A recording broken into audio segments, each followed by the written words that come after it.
Good evening, everyone. Welcome back to the weekly mailbox. I've been a little bit busy today, but I'm really looking forward to just sitting back, having a bit of a relax, having a sip of my cup of tea, and more importantly, while you're all here, talking F1, talking Formula E, talking just motorsports in general. If you're new around here, plenty of you are at the moment piling in. Welcome to the team, of course, if you are new. But also, this is our weekly series we've been doing for quite a while now. It's your chance to ask me questions about anything you like. We're jumping right into it this week. First question coming from Instagram, our first Instagram question. So, yeah, I'm going to plug Instagram. Feel free to follow me over there. Link in the description. Yeah, I'm being a solid YouTuber today. Martin asks, will BMW return to Formula 1 if Formula E fails? Thank you very much, Martin, for this question. Right, I think the best place to start with this question is Formula E. Don't worry, there's plenty of Formula 1 questions in it. I know some of you don't like Formula E, but we'll get to Formula 1 in a moment. I think the best place to start is with Formula E because at the moment BMW are doing very well in Formula E.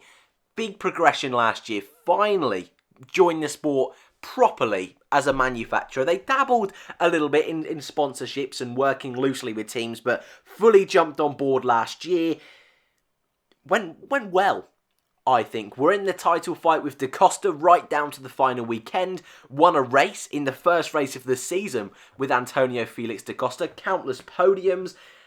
It wasn't quite the end result they would have liked. And I think for the team, they were a little bit further down the championship than they would have liked. However, progress across the season, I think, was really good. Into Season 6, they've brought on Maxi Gunter, who was former Formula 2 and former Dragon Racer from last year. Da Costa has gone, and I think that will hurt them as a team. And they've announced today, funnily enough, so we actually beat the news for once, Alexander Sims has been confirmed as their second driver.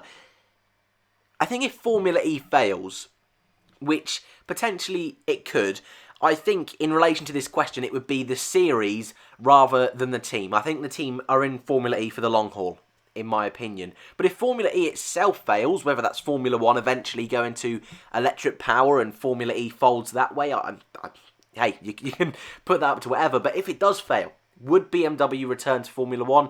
Yeah, I think they would. The whole idea that manufacturers are choosing Formula E instead of Formula 1 is around, I suppose, there's a couple of things, but branding is a big thing, trying to prove that you're trying to be sustainable, trying to encourage electric technologies. So if Formula 1 can become that innovator that it once was, then yeah, I don't see why any reason manufacturers like BMW wouldn't return. Hopefully that's answered your question. A little bit loose there, but I think, yeah, there's definitely room for them to return if things don't go to plan, if that makes sense. But love that question, thank you very much. A light one to start with, but don't worry, next question comes from Ashley, and they have asked which drivers had the most improvement over the course of the season so far, in your opinion. I said that a little bit strange, but when I saw this question, and I've got to admit, I don't usually do this, but when I saw this question, I went, yes, this is going in today's video. Nobody's asked me that, or this question yet. Of course, at the summer break, we had lots of questions about who's been the best so far, who needs to up their game in the second half of the season. Now we're pretty much 3/4 of the way through, and who's made the biggest improvements over the season? I mean, you can look at drivers like Alex Albon, Danny Kvyat, but I think rather than improvement, they've both been pretty solid over the entire season. So I think it'd be unfair to name those guys, especially Albon, who I think's been great since joining Red Bull. Really impressed with him, and I can't wait to see him in some fights on track with Max Verstappen. But I think it's unfair to put in Albon, mainly because he did well at Toro Rosso. It's just the fact he's in a top 6 car now, we're really seeing that. I think Giovinazzi has had a really strong second half to the year. Not the best in the midfield. I'm not going to say he's been the best driver of the second half of the year, but when you compare it to his qualifying performances, his race performances, his overtakes in the first half of the year, to what we've seen after the summer break, I think there's been massive strides there. Less mistakes. Yes, there was that one in Spa that cost him well, not the race, but points in that Grand Prix, but still, points have been much better. Consistency has been much better, so he's got to be in with a shout. Pierre Gasly, I think he's improved since going back to Toro Rosso. I think most people would agree with that, to be totally honest. Didn't really seem very comfortable in that Red Bull. And that's a word I like to use, is comfortable, because he just wasn't putting the laps together. He wasn't making overtakes stick. Half the time he wasn't being brave enough to make overtakes. Whereas in the Toro Rosso now, he's really got that under his belt and things are starting to happen. He's scoring points, being ballsy with some of his moves, and that's what we want to see. So yeah, Gasly's going to be in with a shout. There is one person I've got in mind, but I want to throw in some more honourable mentions. Hulkenberg, I think, has been much stronger in this second half of the year. Gone under the radar a little bit, but I think we're starting to see that more consistent Hulkenberg that we saw last year.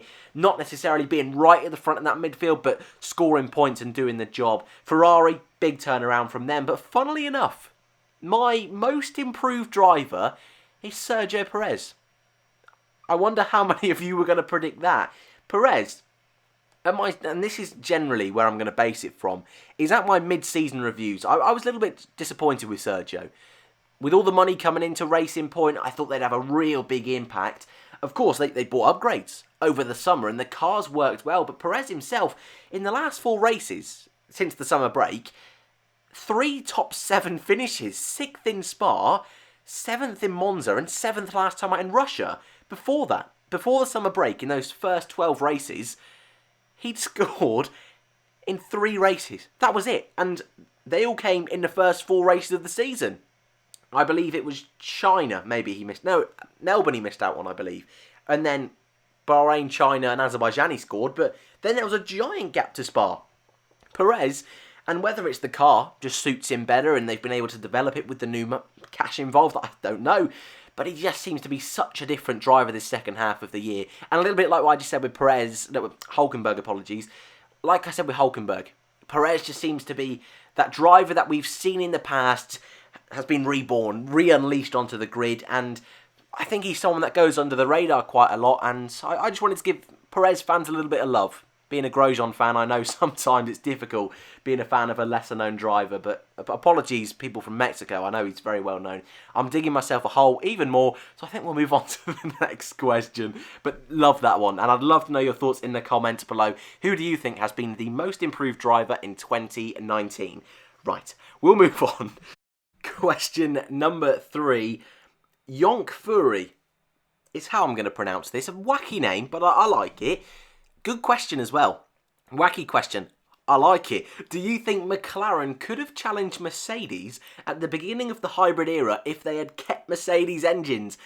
That's a hot take. I mean, it is a question, not a statement, but it's a tricky one to answer. Mainly because, if you go back to the results, their last win, 2012, 2013, obviously Lewis Hamilton left the team and it was Button and Perez as teammates. No podiums in the entire season. A real step back. Mercedes then made a big push with their engines and for 2014 were brilliant. They'd been developing that engine for several years. Was one of the reasons Hamilton moved to Mercedes was the fact that he probably had some inside information that Mercedes were going to be pretty good come the hybrid era. I think it's safe to say that move just worked out in his favour. But at the time, people thought it was crazy. Hamilton leaving McLaren to move to Mercedes. Split opinions, and even Hamilton's biggest fans weren't sure whether to stay with McLaren or move to Mercedes and become a Hamilton fan at Mercedes. It was big drama. So, when 2014 rolled around, and in that first race, Rosberg won, Magnussen second, and after Ricciardo was disqualified, Jenson Button third, it was looking like McLaren were going to be right in that title fight with Mercedes. It didn't work out, and consequently, at the end of 2014, they teamed up with Honda, and that was even worse. They've now teamed up with Renault. Eric Boulier, who is the team manager, has moved on, and Andreas Siedel's come in. Their driver lineup is now Norris and Sainz. And now in 2019, they've announced they're going to be teaming up again with Mercedes in 2021. There's your history lesson. Back to the question, do I think it would have gone different? I think at the time, Ron Dennis, who was in charge, he was trying to be brave. And fortune favours the brave, is the classic saying. He had Alonso coming into the team in 2015, and Honda as well. I mean, I mean, we say now what an awesome thing it is that McLaren are going back to Mercedes, bringing that historic partnership. Well, this is exactly what we were saying back at the end of 2014. My God, Honda are coming back. McLaren Honda, this is going to be incredible. It didn't pan out, but at the time, it kind of made sense to take the chance to maybe overtake Mercedes rather than being on a level playing field like they're going to be next season. So I can understand why they did it.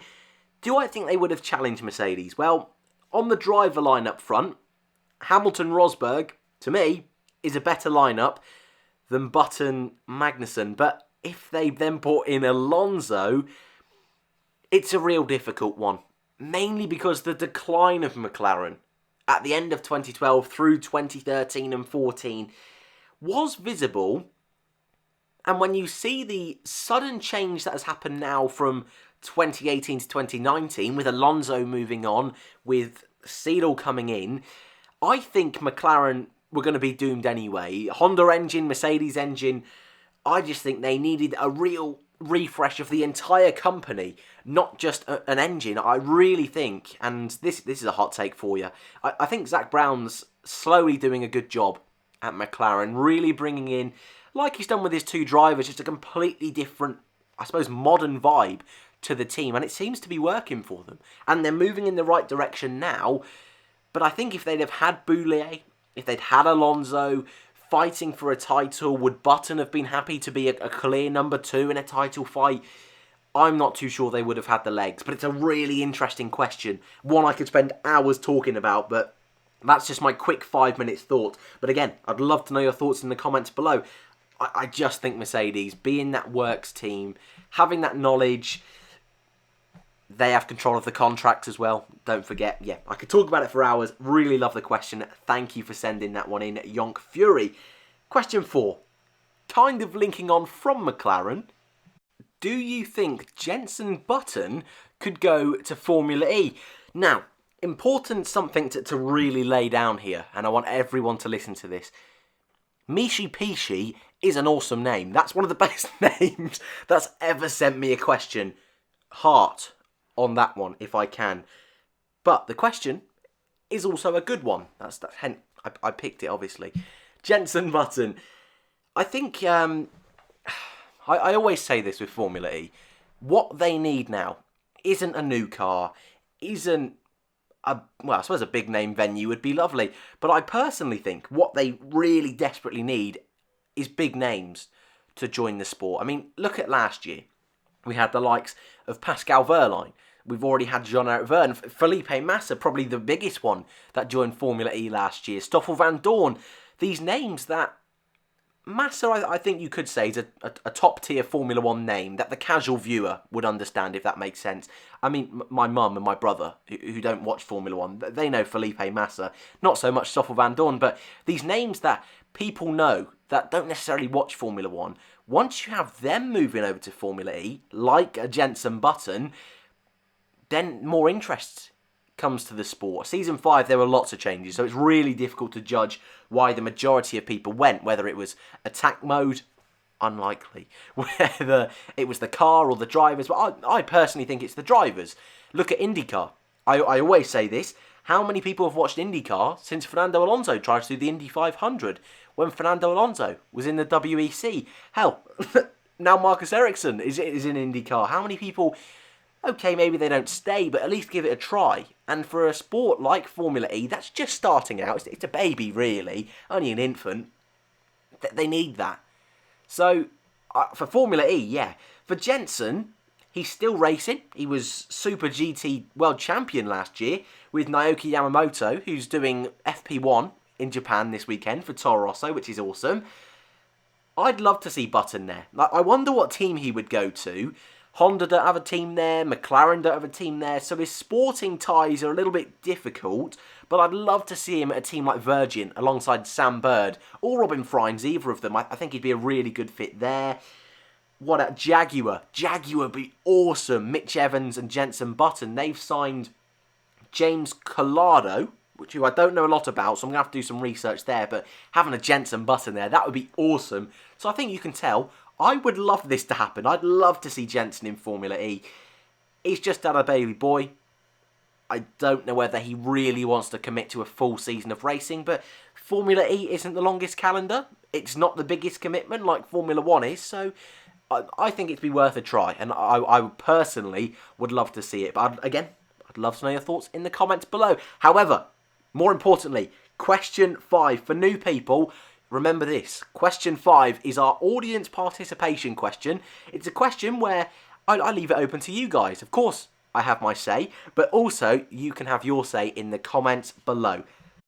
Jonathan Rodriguez asks, what team would you most want to see join F1 and who would you pick to drive for them? So in the comments, just put, I don't know, a team name and underneath drivers, then number 1 and number 2. There's 2 drivers in Formula 1 teams. You can thank me for that one. Difficult question. Of course, if you followed this channel for a while, you will know that I am a devoted Lotus Formula 1 team. I'll never forget, boys. I will never forget. So I'd love to see them return, but that's not really the question. It says join Formula 1, so I feel I'm a little bit cheating there, and I don't want to cheat. So there's lots of talk at the moment that Campos, a Formula 2 and Formula 3 team, could potentially join F1. Panthera, I believe is how you pronounce it, an Asian team could potentially join Formula 1. I'd love to see Prima join Formula 1, or Dams. Either of those two from Formula 2, I'd love to see them make the jump up. In terms of car manufacturers, I'm trying to think of one that's never been in Formula 1 before. I mean, I'd love to see a Porsche or an Audi, something like that. That's a very popular one, but I'd love to see them join. But to be honest, I quite like independent teams. There's something about it, like a Haas, like a Williams, like a Racing Point, something about that I quite like, having that real family kind of feel within a team, not quite as corporate. Even Red Bull to a certain degree. It's not about pushing car sales. Yes, Red Bull was still a big advertising gimmick, really, but like Williams especially, that real family kind of, we want to go racing feel. Hasn't worked out too well for them, but I quite like that within a team. So, for the sake of this question, I will say I would like Prima to join F1, or Prima, however you want to say it. Drivers, of course, I've got to say Pascal Wehrlein. I'm picking drivers that aren't currently in F1. So Pascal Wehrlein, and I would also... let's go with... Let's be really cheeky and say Nico Rosberg. You didn't expect that one, did you? Wehrlein, Rosberg, in Prima. There you are. I don't think, yeah, I'm surprised at myself I've just said that, but I'm going to leave it in because that's the final question, and more importantly, I want to know your teams in the comments below. And don't worry, I will be down there. I'll be searching through and picking my favourites, and I will be having a discussion down there as well. If you want to post your questions as well, blimey, I'm bombarding you with information today. If you want to post your questions, you can do in the comments below. Links to social media, as always, is down there as well. But most importantly, if you've made it this far, thank you very much. I hope you've enjoyed. If you're new and you've not subscribed and you've got it this far, well, what are you doing? Feel free to click that subscribe button. Thank you once again for watching, and I hope to see you in the next one.